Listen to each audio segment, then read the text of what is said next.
como acho que a gente vai ver cada vez mais, eu acho que um desafio é como você usar esse tempo de uma forma saudável e prazerosa, né? Então, o pouco que eu estou tentando fazer é um pouco isso, ajudar no terceiro setor, ajudar algumas coisas, fazer essa questão de conselho com jovens que me mantém, inclusive, atualizado, porque eles vão me alimentando e participando de algumas empresas. E eu estou fazendo também muito uma coisa que eu sempre quis fazer, que é cada vez viajar mais.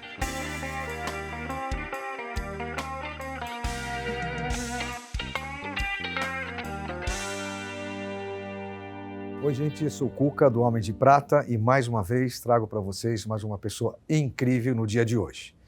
Antes de mais nada, eu gostaria de agradecer a todos que têm nos apoiado. Nós já passamos dos 100 mil visualizações, quase 2.000 inscrições. Então, assim, de vento em popa. Está muito legal. Curtam a gente e acompanhem a nossa próxima entrevista, que vai ser com uma pessoa incrível, um amigo que, além de um grande executivo de um mercado brasileiro, um cara que é uma referência hoje entre os nossos executivos, e também um grande esquiador na neve. Isso eu vou querer saber. Tá? Estamos agora com Raul Penteado, um grande amigo. Seja bem-vindo, Raul. Obrigado por estar aqui. Então, vamos ouvir as suas histórias. A sua atividade de hoje, eu queria que você explicasse um pouquinho, né, sua atividade profissional e o que trouxe você, se a sua profissão que você se formou, ela tem uma referência direta com o que você fez nesse período. Bom, hoje eu estou no conselho de algumas empresas, né? Eu saí da vida executiva, propriamente dito, fazem 2 anos, e aí eu já vinha acompanhando o conselho de algumas empresas e acabei seguindo mais esse caminho. A minha vida é meio diferente, a minha formação acadêmica não tem nada a ver com a minha vida executiva. É isso engraçado, né? A maioria dos executivos não seguem o que fez, né? Não, eu me formei advogado. Nossa. Até exerci durante um certo tempo, eu comecei até no grupo que eu trabalhei muito tempo como advogado, só que eu tenho muita facilidade com número, e antigamente advogado não gostava de fazer conta. E aí o caminho natural para crescer dentro de uma organização era sair da área jurídica e ir para outra área.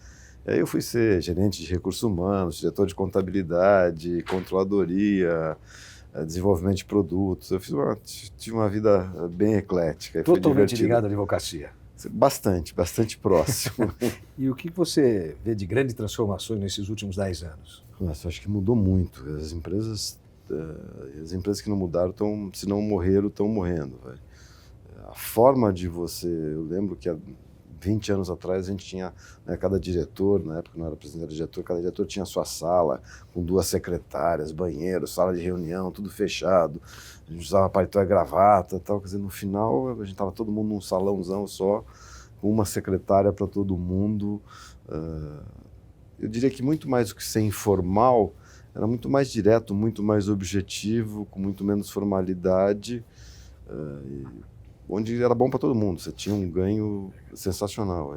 Raul, me fala um pouco sobre como você entende esses conflitos de gerações hoje, ou se há algum conflito que você identifica somente na geração YZ. Há 10 anos atrás, ou talvez um pouco mais, 20 anos atrás, quando começou esse dinamismo todo, né, da economia, da vida da gente, as pessoas mais velhas tinham muito mais rejeição em aprender com os mais novos do que tem hoje.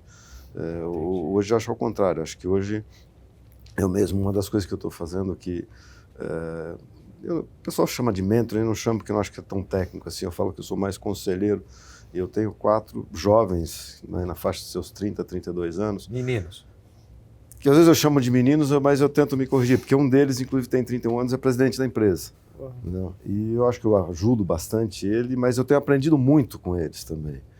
Porque tem uma forma de ver a vida, de abordar os problemas, que a gente tem que respeitar, tem que olhar, porque o mundo realmente está num dinamismo, está numa forma diferente do que a gente viveu, a gente aprendeu. Então, eu acho que os nossos cabelos brancos ajudam eles a dar alguma maturidade, mas eles também ajudam muito a gente abordar de forma diferente, de uma forma mais aberta. Eu entendo que na nossa época a gente só passava, né? Ou só recebia. Sabia. Hoje em dia você tem uma troca, eu acho, por isso que eu acho que hoje quem vê isso ainda como conflito, eu acho que há 10, 20 anos atrás era conflito mesmo. Com certeza. Hoje quem está vendo isso como conflito está atrasado. Já é um atraso, né? Já é um atraso. Enxergar o jovem como alguém que não tem nada para te passar. Ainda mais que a longevidade que a gente está tendo aí, que não tem mais 60 não, anos, não tem 90. 90. Não, você pega pessoas com 80, 90 anos, com uma atividade profissional, pessoal, lúcidas, produzindo, dirigindo, enfim. É bem legal. Essa troca é com uns 30 anos, como você falou, com uns 40, com 50. Não, e aquilo, quer dizer, na nossa geração, uma pessoa de 30 anos estava querendo ser gerente, nunca ia ser. Hoje, com 30 anos, ele é presidente de uma empresa. Raul, como você enxerga as cotas de trabalho hoje na sua empresa, nas faculdades, nas escolas? Tem uma visão meio, às vezes, polêmica sobre cota. Eu entendo que cota é uma coisa necessária, ou não sei se necessária, enfim, que ajuda algumas condições, alguns grupos, tal. Mas eu acho que tudo que você faz de uma forma assim que é meio reserva de mercado, reserva de domínio, eu acho que você não educa uma sociedade pela força. Eu acho que você educa pela educação, pelo convencimento e pela compreensão das pessoas de que o melhor caminho é aquele. Na hora que você começa a forçar as coisas, eu acho que a cota pode até ser se ela tiver data para começar e terminar. Tudo que é indefinido, você acaba, na minha visão, com grande chance de criar um problema reverso. Quer dizer, você acaba criando uma reserva de mercado, enfim, como tudo que é fácil, né? O protecionismo acaba gerando outras distorções. Você pode até consertar por um lado, mas acaba dando brecha para outro.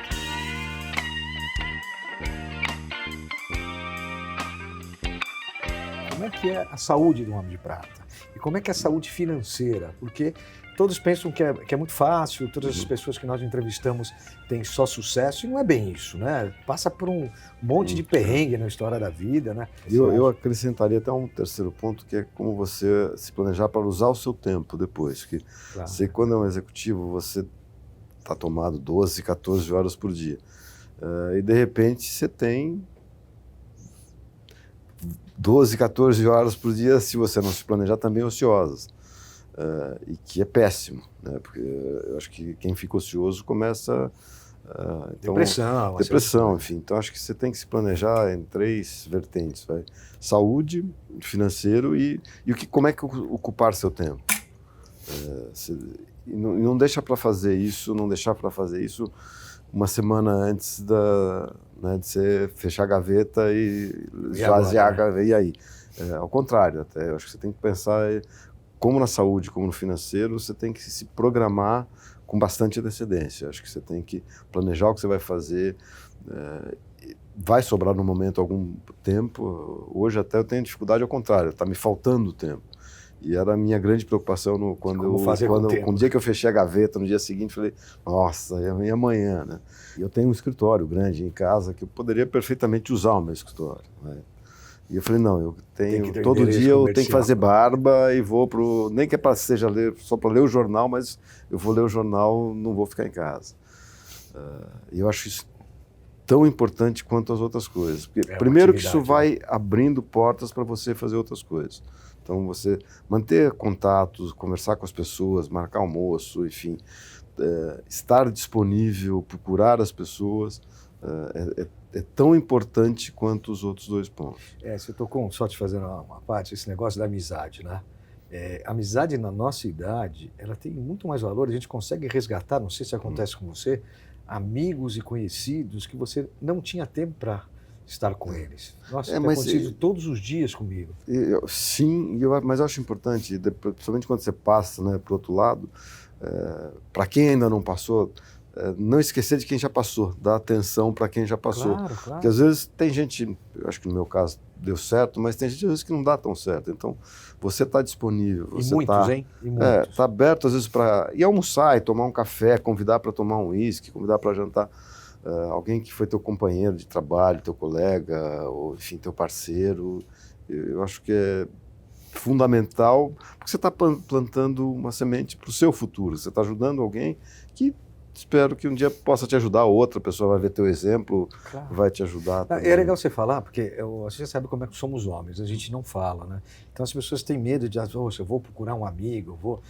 não existe não medo, isso. Muito pelo contrário. Acho que agora está na hora de aproveitar mesmo. Tem que procurar, e eu acho que parte das pessoas que vão estar assistindo vão se tornar homens de prata, ainda não são.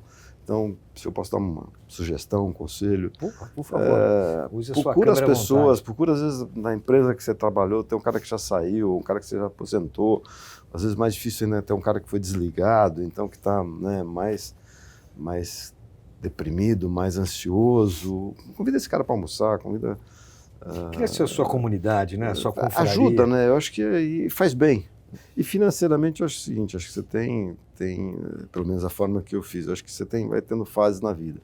Tem a fase que você vai acumulando, que você arrisca um pouco mais, e a partir de uma determinada, se você conseguir, né, ter essa condição de ter acumulado algum patrimônio, começa a gerenciar de uma forma um pouco mais conservadora, mais convencional. Eu sempre brinco, eu faço conta como se eu não fosse morrer. Para não acontecer como aconteceu com os famosos, que o cara fala, vou viver até os 80 anos, gastou e só que viveu 70, né? mas ele morreu com 85, que aí parte da condição de você viver bem é você não precisa ser milionário, mas você tem que ter uma condição de vida financeira. Né? Lógico, você vai... né, você tem um plano de saúde, você consegue... Esse é um ponto que muita gente reclama. Tem que ter. Né? E é caro. Então, se você não se programar, você não... tem gente às vezes que tem um pouco mais de dificuldade de fazer conta, de se planejar, mas eu diria que isso é fundamental. Você tem que olhar... Porque os mimos acabam, né? Uma hora o eu acho que acaba. Não tem jeito, você tem que fazer conta, você tem que projetar a sua vida numa condição conservadora, dizer, olha, o que eu tenho... O que eu posso fazer para viver eternamente? Quando eu digo viver eternamente, a minha conta é simples. Olha, com o que eu tenho, se eu morrer daqui 40 anos, eu consigo deixar o que eu tenho para minhas filhas? Então eu vou viver basicamente com o rendimento do que eu acumulei, ou vou deixar metade. Mas é uma forma de eu limitar ou balizar, não limitar não, mas balizar o que eu posso gastar, o que eu devo gastar, ou enfim...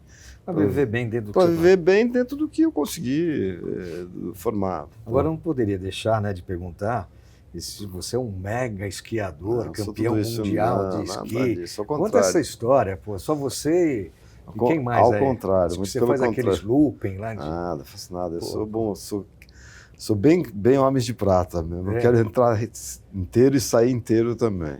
Mas já passou alguns perrengues, né? Já, mas hoje em dia eu vou maneirinho. Queria que você desse uma mensagem, mandasse uma mensagem para os homens de prata, dentro de toda essa vida que você viveu até os 62 anos, e que eles aproveitem bastante. Minha sugestão, minha mensagem, se programe para o que vocês querem fazer depois. Eu acho isso básico, né? Planeje o que vocês querem fazer, cultive amizades, cultive a sua família, traga as pessoas junto e bora viver que é bom. Legal. Raul, mais uma vez, muito obrigado. Imagina, obrigado por você. sua participação. Homens de Prata, uma geração de valor.